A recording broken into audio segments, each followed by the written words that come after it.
জেলখানাতে কিছুদিন আগে একজন জল্লাদ বের হয়ে এসেছে, শাহজাহান জল্লাদ।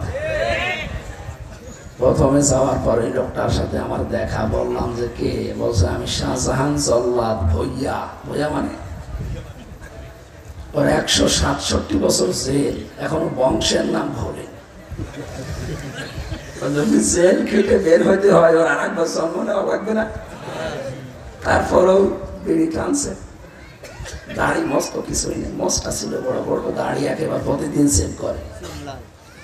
এমনি নাম শুনেছে আমার হয়তো, কারণ ওই ভেতরে বিভিন্ন টেলিভিশন আছে, স্ক্রিন আছে, স্ক্রিনে ওরা মোবাইলে ওই যে মেমোরি কার্ডে ওয়াজ ভরে নিয়ে যায় বিভিন্ন ওয়াজ হুজুরদের। আর বাংলাদেশে এখন ওয়াজ চললেই হয় আমির হামজা, নাই তারেক মনোয়ার, নাই মিজানুর রহমান হাসান, এদের ওয়াজ বেশি চলে। আর এরা ভরে দেয় দোকানদারেরা, কারারক্ষীরা নিয়ে যেয়ে দেয়। তো উনি ওই তার সঙ্গে চেহারা দেখেছে, আমরা বলছো হুজুর হামজা হুজুর, হামজা হুজুর আপনার যে চেহারা, আমার নামের আগে জল্লাদ। বহু ফাঁসি দিয়েছি আমি, আপনাদের বড় বড় নেতা আমি ঝুলিয়েছি। সালেরটা দেখেন বের হয়ে চলে এসেছে, এত বছরের পরে সরকার তাকে মাফ করে সদয় হয়ে বের করে দিল। এরপরে যে লোকটা এখন দায়িত্ব পেয়েছে জল্লাদের, ওর নাম ইলিয়াস, বাড়ি চট্টগ্রাম। 17 বছর সৌদি আরবে ছিল, আর 11 বছর এখন জেলে আছে। এখনো 30 বছর জেল খাটা লাগবে। খুব বড় একটা অপরাধ করেছিল না? 17 বছর যে সৌদি আরবে থাকে, তার তো আরবি ভাষা একেবারে আমাদের বাংলার মতো হয়ে যায় না? কোরআন হাদিস লোকটা জানে, এমনকি হাফেজও শুনলাম। এরপরে দেশে এসেছে, বিবাহ শাদী করেছে, ওর সাথে মার আর ওর বোনের মিল নেই। ছোটখাটো বিষয় নিয়ে ঠোকামুখি করে খালি গন্ডগোল করে। বউকে বুঝিয়েছে কয়েকবার, বোঝ মানে না, গ্রাম্য মানুষ তো, শেষ পর্যন্ত মেরে ফেলেছে। এখন মার্ডার মামলার আসামি, 30 বছর জেল। বলেন এদিকে 17, এদিকে 23, কত হয়? ওর জীবনে আর কি থাকে? খুব বেশি বড় জিনিস নিয়ে ও সারা জীবন নষ্ট করছে? বলেন কি নিয়ে? পারিবারিক ঝামেলা নিয়ে। এ ঝামেলা আমাদের পরিবারে নেই? জেলখানাতে আমি এইটাই বেশি দেখেছি। অধিকাংশ মানুষগুলো হয় স্বামী স্ত্রীর মিল মহব্বতে নেই, হয় বউ মেরে ফেলেছে, না আদামারা করে ফেলেছে, এইরকম তালাক মালাক নিয়ে এইগুলো বিষয় নিয়ে উনি জেল খাটতেছে। আর মামলা আছে কিছু রাজনৈতিক, আর এই যে মাদক মামলা।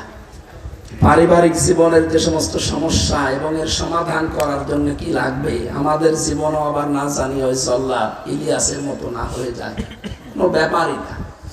আজকে আপনি একটু ঝামেলায় রাত করে বাড়ি যাবেন, যদি একটু কথা কাটাকাটি হয়, তা থাপ্পড় দেবেন, ও ছাতা কেন বলি, ওটা বাঁধা জায়গায় থাপ্পড় লাগলে মরে যেতে পারে না? সারা জীবন ওই ইলিয়াসের মতো আপনারও জেলে থাকা লাগবে। বাড়ি যাওয়ার আগে আপনার স্ত্রীকে, আপনার মেয়েকে, আপনার বোনকে, মাকে, আমার গাড়িতে বই লেখা আছে, ওদের দেখে দেখে আমি বই লিখেছি, পারিবারিক জীবনে দাম্পত্য কলহ কেন হয় আর এর সমাধান করার জন্য যেগুলো লাগে আমি লিখেছি।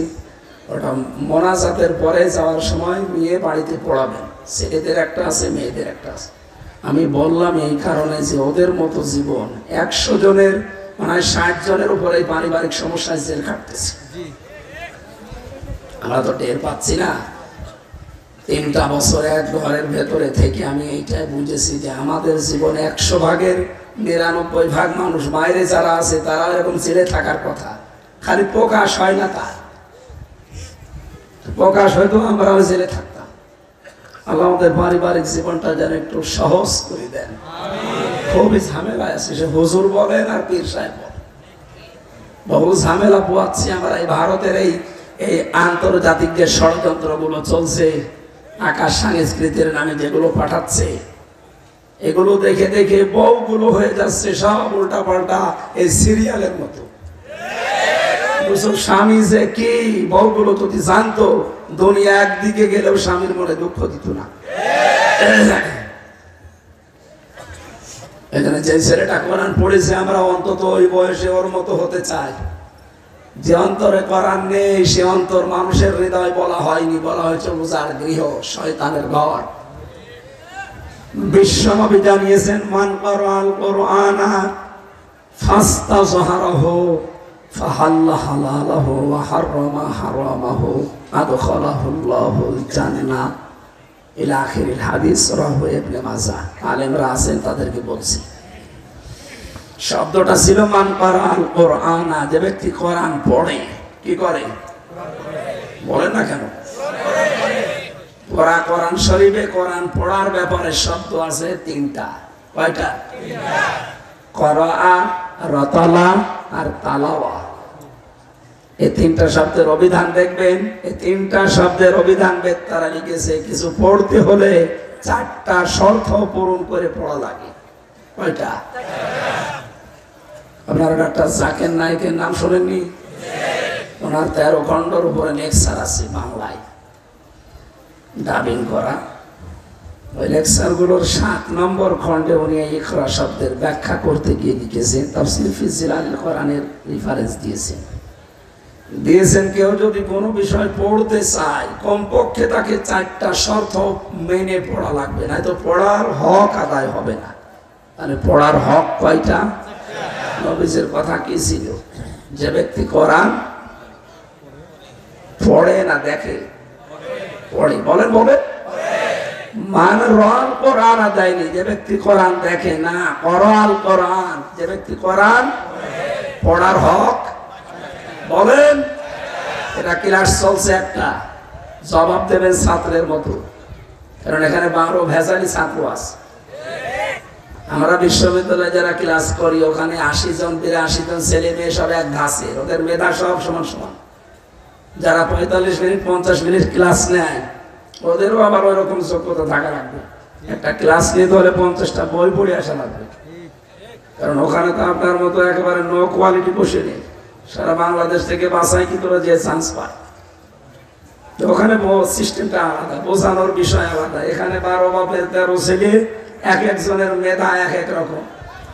আমি প্রথম কথা বললে হয়তো প্রিন্সিপাল সাহেব বসবে, এখানে এমন লোক আছে ওরে 24 বার বোঝার পরে বলবে কি হলো।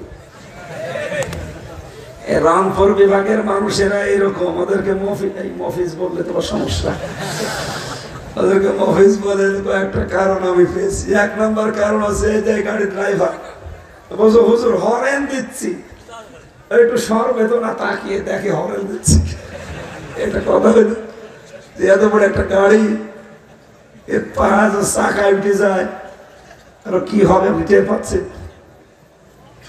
আরো টিনাকে নিচে লিখে থাকে যে কত গজ দূরে থাকো, আর ওর পাশে যে হরেন মারার পরে ও যদি একটু সরিয়ে